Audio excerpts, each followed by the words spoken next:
the Kiev regime is expressing its fury over the what negotiations, even with no result from this latest round of negotiations.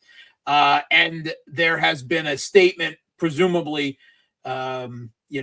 arranged and agreed upon by Zelensky himself, I would guess. But a member of the Kiev regime's parliament, the Rada, has come out and openly decried Witkoff, right? Trump's they say he was Putin. He was working with Putin. They say he's a Russian agent, and he's spreading Russian disinformation, and that Kiev is demanding his withdrawal. Now, it must be said that it's very interesting that Trump is using him, right? Witkoff. He's already the go-to Trump envoy for the Middle East. By the way, I like Witkoff, and you could tell me, I think he's a straight shooter, which is what I like. He is a slimy New York real estate developer with no experience in diplomacy, particular knowledge of foreign affairs, of the conflict in Ukraine or the Middle East or anything else. His number one quality is that he's charming like a used car salesman and that he is personally loyal to Trump. Now, but that's aside. I'm going to put that to the side. Right. I know there's some people that are trying to talk him up and saying that he's a great diplomat, and he reminds them of, I heard an analyst whose name I'm not going to mention say that he reminds them of Kissinger. I'm like, really? Okay, I'm going to leave that on the floor. But what is important to me about his selection and extensive use by Trump is that he doesn't trust the blob at all, right? Yeah. Right. He is not from the U.S. foreign policy and security establishment, right? This has been one of the things that I've argued. Like, where does Trump find the people who politically, particularly on foreign policy issues, either agree with him or at least willing to go along with what he says? While the entire blob, the entire U.S. foreign policy and security establishment is steeped in what amounts to an exceptionalist ideology committed to American hegemony, right? Not on the terms that Trump interprets, right? Trump is reinterpreting U.S. foreign policy, right? Not in a good way, right? I mean, maybe good for one particular area, like it might work out to Russia's advantage. Maybe we'll see. That's undetermined yet.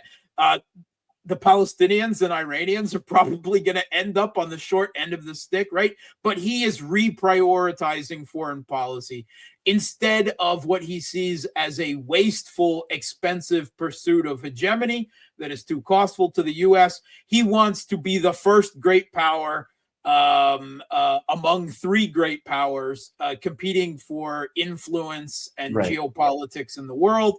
And he basically claims the Western Hemisphere is his. His most recent statements that any country that dares conduct oil trade with Venezuela will suffer 25% tariffs is saying that, right? I mean, that I don't know how that's going to work, all right? But we don't know. But those kinds of make clear what Trump's intentions are. So, like I said, yes, it's different. It is a radical reinterpretation, but it is still an American first, old school imperialism school of U.S. foreign policy that doesn't make it good. Don't think that by trading Pepsi out for Coke that there's now a good guy in the White House. There's a guy who is doing things different, but it is still an imperial American first agenda. Even if it's the transition will inevitably result in a lot of chaos bomb, right? And a lot of danger, to the U.S. position, right? Because it's weakening things as it's attempting to rebuild them in different directions.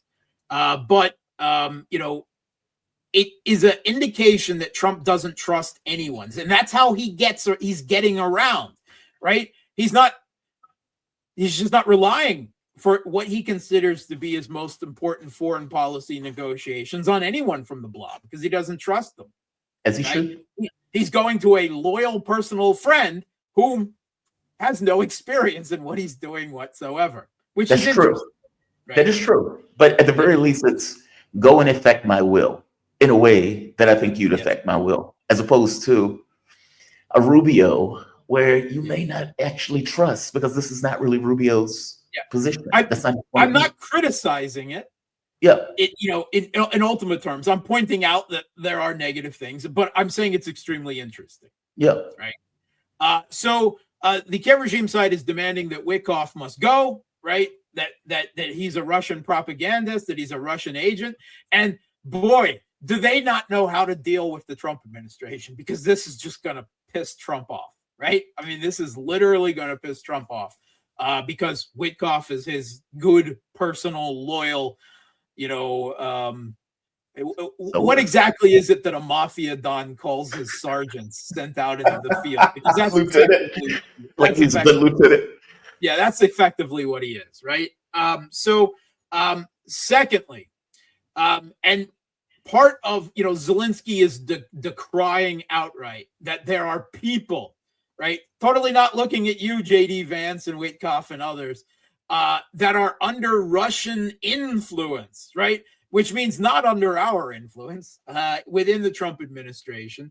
And Zelensky is warning about this. And here, this is the kicker. He said that one of the disinformation that is being fed to Trump is that he doesn't want peace, right? But he's always wanted peace now, suddenly, according to this. This is what Zelensky, who was decrying, had to be, with a cutoff of military intelligence aid, at least theoretically, for a couple of days, right? That was what had to twist his arm behind his back, break his knees, whatever, to make him agree to even, cease fire. Yeah, all right. So so it's all lies that Zelensky doesn't want peace. But I guess in order to prove that, Zelensky did a photo op with Time magazine, right? That came out over this weekend, right? He's on the cover, but more importantly, inside, yes. So he's on the cover with a title that shows Zelensky in another heroic pose, but this time it says "End Game," right? But inside the article, there are other pictures that obviously Zelensky wanted staged and taken. He took right outside his office. He now has 2 paintings, right?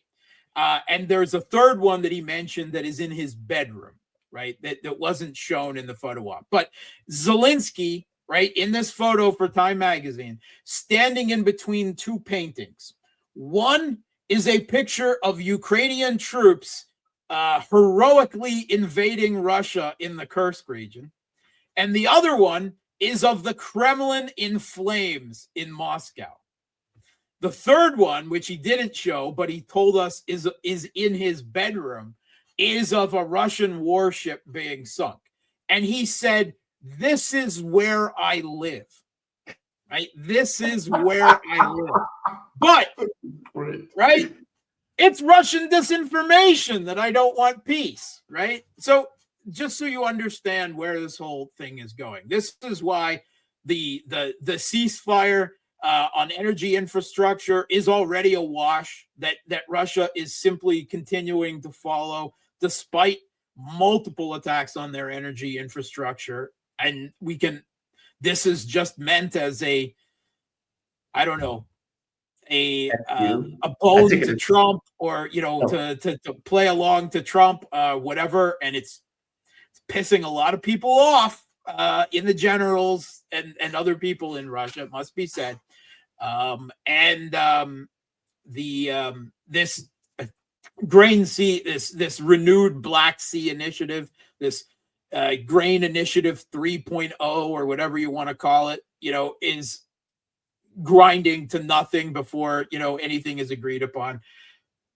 To be fair, there's no matter what Trump and Putin, or Trump and Putin's people, even if they eventually agree on things, still they have to get their proxy to play along. And their proxy, with full support from the Europeans, is not playing along. The energy attacks are an F you to Trump Yeah. for this deal. And they are exactly an F you to Trump. The moment that Putin gave the order, Zelensky said, okay, yeah, I give the order too. So both of them agreed upon this relatively quickly. And then Zelensky, I would imagine, said F you to Trump, who I would imagine he hates, he doesn't like you say, he doesn't necessarily know how to deal with them because Donald Trump wants to end the war in a way that Zelensky doesn't. But on the other side of it, though, they didn't come to a grain deal after 12 hours of talks.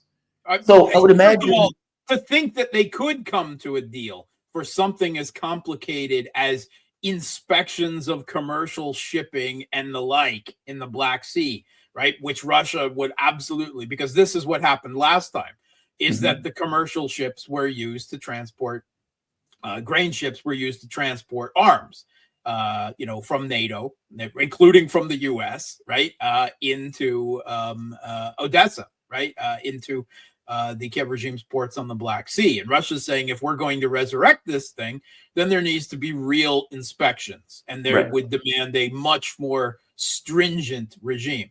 Now, another thing real quick, I'm just pointing out that the fact that they didn't come to that deal is evidence that Putin is aware that Ukraine is violating it, knows they're violating it, and is taking it out on some level like, dude, you're not even living up to the agreement, this limited agreement that we made. How are you now saying, let's have this larger grain deal that you've already violated twice?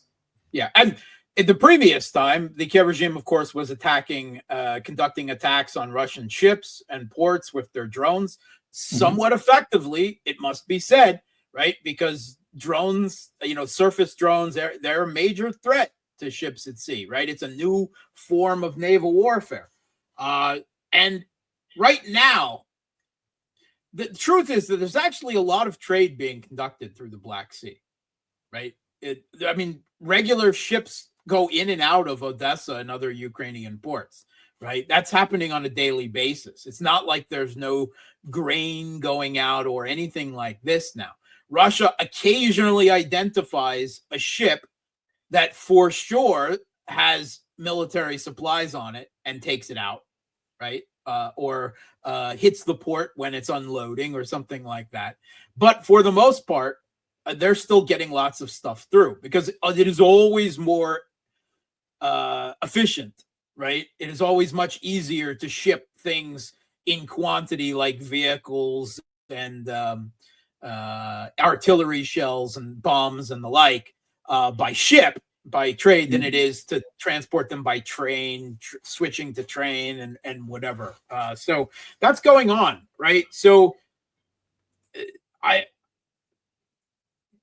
and simply on those terms, there's not a great deal of desire on the Kiev regime side for this, right? They're already conducting plenty of trade, right? Yeah, they take some hits, but they're happy with that, right? The Russian Navy is, for the most part, other than its submarines, bottled up away from Ukrainian shores because it would be a waste, right? There's too much potential attacks on them from drones, right? What can Russia hit back? The Kiev regime doesn't have a navy anymore, right? So, it would be pointless to put their own ships at risk to drones that have brought down ships or conducted serious damage on them before. So they're happy. In fact, Bulgaria and Romania have come out and they're extremely unhappy with these negotiations. Again, Europeans, right? NATO members, because they don't want any change to the status quo. They're happy with the status quo, which means they're both getting enough trade and military supplies into the Kiev regime under current conditions. They don't want to risk anything that would extend, as they see it, potentially extend Russian naval influence in the Black Sea by making the Kiev regime. One of the things that the Kiev regime is doing in order to conduct some of its long-range attacks on Russia energy infrastructure and like on Engels Air Force Base is they're using their surface drones as mini aircraft carriers for drones. Yeah. They're not using them right now for attacks on Russian ships because the Russian ships are all basically hiding, right, in ports close to Russia. So what they're doing is they've modified their surface drones to carry other drones, right? They're very hard to detect. They just trundle across the Black Sea and launch their drones, their long-range drones, right off of Russia's coast on the other side of the Black Sea. And they're getting some success with it, right? Yeah. Even if a majority of those drones are then brought down by Russian air defense, then still some of them are going to get through, right? And that alone for them is worth it right now. And which is why they're not crazy either about the any attack stopping of attacks on energy infrastructure or any Black Sea deal. They don't want it, and it's going to be very hard to make them agree to it, right? Even if rhetorically they say, "Oh, it's just Russia attacking themselves. We had nothing to do with it." I know it. I guess at some point Trump is going to have to put screws to Europe, and he's going to have to put screws to Zelensky. Like, they're doing everything in their power to kill any notion of negotiations. And I have to imagine that Russia is looking at this saying, dude, your dog is peeing on my yard.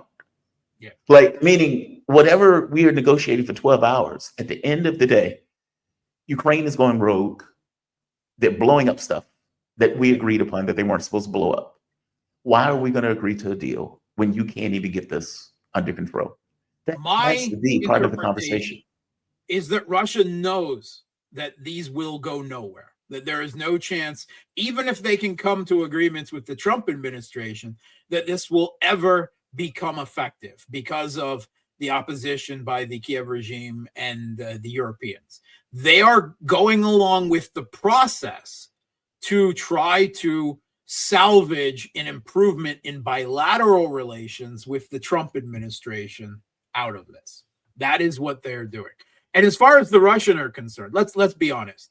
What Trump is doing is saving a U.S. proxy regime in Kiev, a Banderite fascist proxy regime. Because if any peace deal was actually reached, that is the only thing that can save that regime from Russia at this point. Because Russia would, in a span of a year or 2 years or 3 years, right, Yeah. even with continued U.S. and European aid, bring this regime down in Kiev. And that is the only way to remove it, right? You can remove Zelensky, and as long as all of the opposition, real opposition parties in the country are still banned, and all the media is critical media is banned, and Russians aren't allowed to speak, Russian ethnics and Russian speakers in Ukraine aren't allowed to speak Russian or worship even at the Ukrainian Orthodox Church, then it's still a Banderite fascist regime. And any elections that it holds can only result in another Banderite fascist, that of the Maidan Malu, right? So there's still no change of regime. And ultimately, Russia's security, this is just going to have to be fought again in the future if it's not finished now. So Trump knows that, right? I acknowledge Trump hates the European leaders on a personal level. I think he has nothing but contempt for Zelensky and Yermak and his crew. He doesn't much care about Ukraine per se, but he is still the U.S. president. That is a U.S. proxy regime. And ultimately, what he is doing is trying to preserve that regime in some form into the future. Russia, meanwhile, is trying to use a brief window of opportunity for at least a temporary improvement of relations with the U.S. It may only last 4 years, if that, or, because no one knows what's going to happen in elections in 4 years in the U.S., right? Too much depends on the economy and other things, right? But ultimately, they know that these negotiations are probably not going to go anywhere. And even if they did, that's not good for Russia. Russia does not want peace except on their terms. And let's be honest, there is no real way to ever get the Kiev regime, right, to follow denazification, demilitarization, and, forever forswearing NATO without changing the regime. It's just not possible. Okay, that's unfortunate. Like the reason why I said it's unfortunate, it's because look, I'm one of those people that want the war to end. I I know. want it to end sustainably. I Where only want it to end when it's done, and it's yes, far away from done.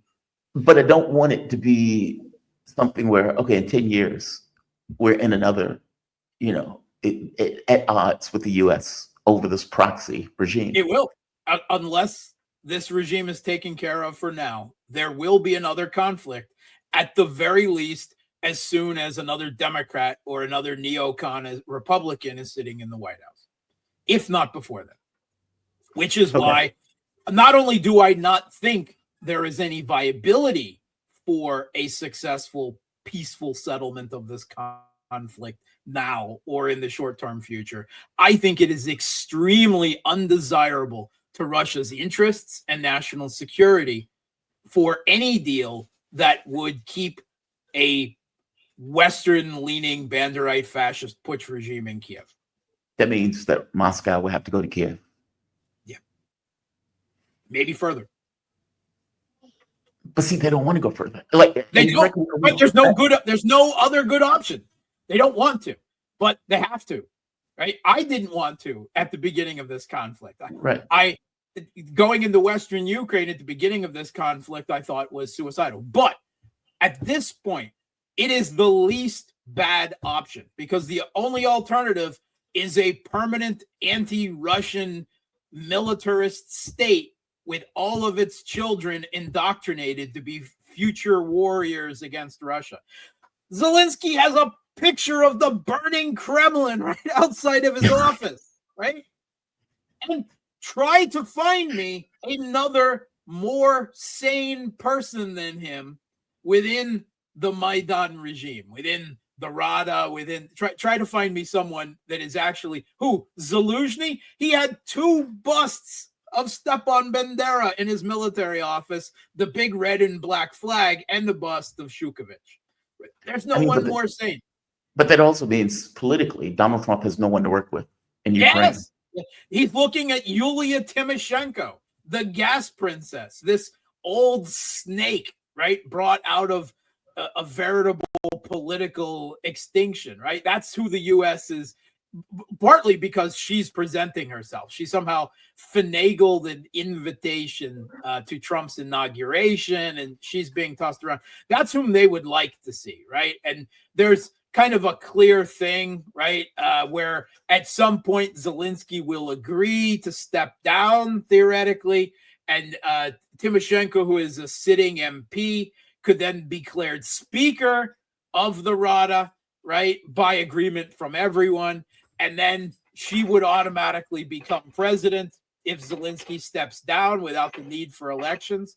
But is that going to be, is Yulia Tymoshenko, right, the captured princess of the Maidan, going to be any better for Russia in the long term? No, because she's still going to be in charge of a Banderite fascist regime, right? Poroshenko was an oligarch, right? An political insider and a candy oligarch, right? But he became a fire-breathing West Ukrainian nationalist and Banderite by the end of his administration.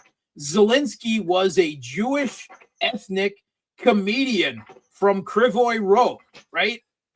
And he has internalized all of this and now has pictures of a burning Kremlin outside of his office because the Maidan regime is undergirded. Its entire mental infrastructure is built on Banderism, Banderite fascism.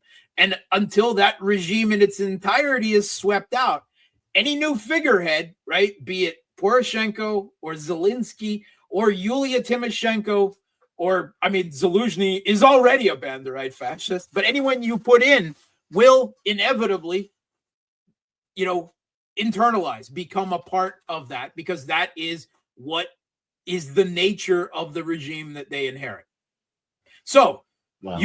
you can't have free and fair elections in Ukraine. You can't have a change of political power to get rid of this Maidan regime. I don't know how to do it without an occupation of Kiev in one form or another, right? Maybe the military will have melted away, but until you can someone else steps in and completely says all these banned political parties, all these people representing the views of the people of East Ukraine, all these restrictions on language and culture and religion, all of these things that are supposedly European values, right, are upheld. Until you can force that, right, on Ukraine, then nothing will ultimately change. And I don't know how to do that. And any deal that Trump makes saves them. Yes, it saves them. Any deal he gets saves them. It doesn't remove them, it saves them. Yeah, you might get Zelensky out, and another person will just rise up out of the regime, right? This regime has solidified, from 2014 to 2022, right? I always said from the whole time that it was a mistake to let it solidify.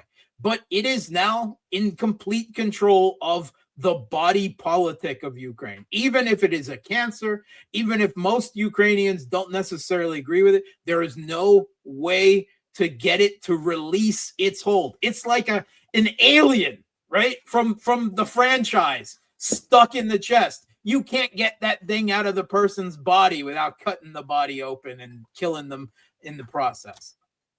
One last question. I would imagine Trump knows that these guys are far-right neo-Nazis. Maybe he does, maybe he doesn't. I don't know if he cares. I don't think he understands the degree.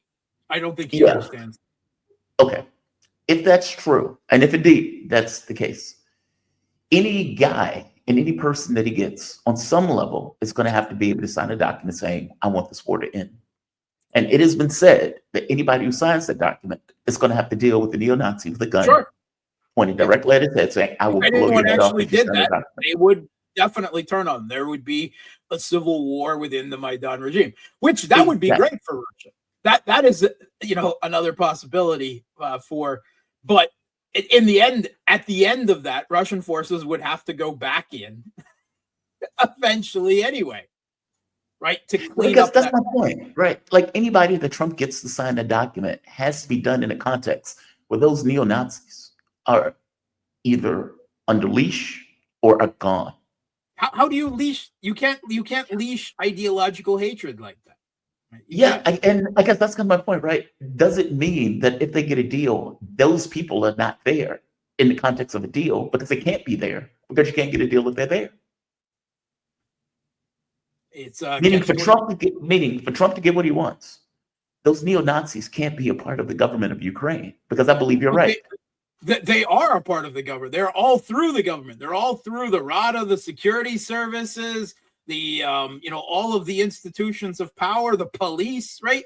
You can't get rid of them unless you bring the whole thing down. Jesus. It's a catch-22, right? This is the monster that was created, right? They do not represent the majority of Ukrainian people, but sometimes, right? Gramsci talked about this, a political minority that has all, the passion, the anger, and the willingness to use force can seize control of a much larger population to the degree that we see in Ukraine, right? Mm-hmm. This is that is fascist revolution 101, right? And they have effectively done that in Ukraine, and there's no good way to get them out. There's no happy ending to this. Yeah. There's only less bad options for everyone involved. Well, them going is the most ideal. Let's put it that way. But imagine the amount of bloodshed that will be necessary to remove them by force. And that's the only way to get rid of them. There's no political out. I can't see one kid. Mearsheimer can't see one. Yeah. I can't see one. I would prefer. How do you stop Nazis from being Nazis, right? How do you stop Jelani in Syria from being ISIS and a jihadist, right? Oh, that jihadism, that Banderite fascism, that was just a teenage phase, like I was some teenage goth girl, right? I can get over that. Okay, right, whatever. Yeah, Let, you let's just have a chop heads. straight. Yeah, I just chop heads in my youth. I don't do it now. Yeah, that's kind of hard to get be on a head chopper. Mark, man, I always appreciate these conversations. You're right. It's dark, but you're right. None of this has been love and light. You know, these people have killing and dying for 3 years. Humpty Dumpty fell off a wall. Humpty Dumpty had a great fall. All the empire's horses and all the empire's men couldn't put Humpty Dumpty back together again. Ultimately, rip Ukraine, unfortunately, is the best of bad options. Mark Sleboda, he's an international relations and security analyst. He's a good friend of the show. What he said, the black pill. You go to other people for the white pill, the black pill. Thank you, Mark. I appreciate it, man. You be safe. Have a good one today. You too. All right. Look, I think Mark is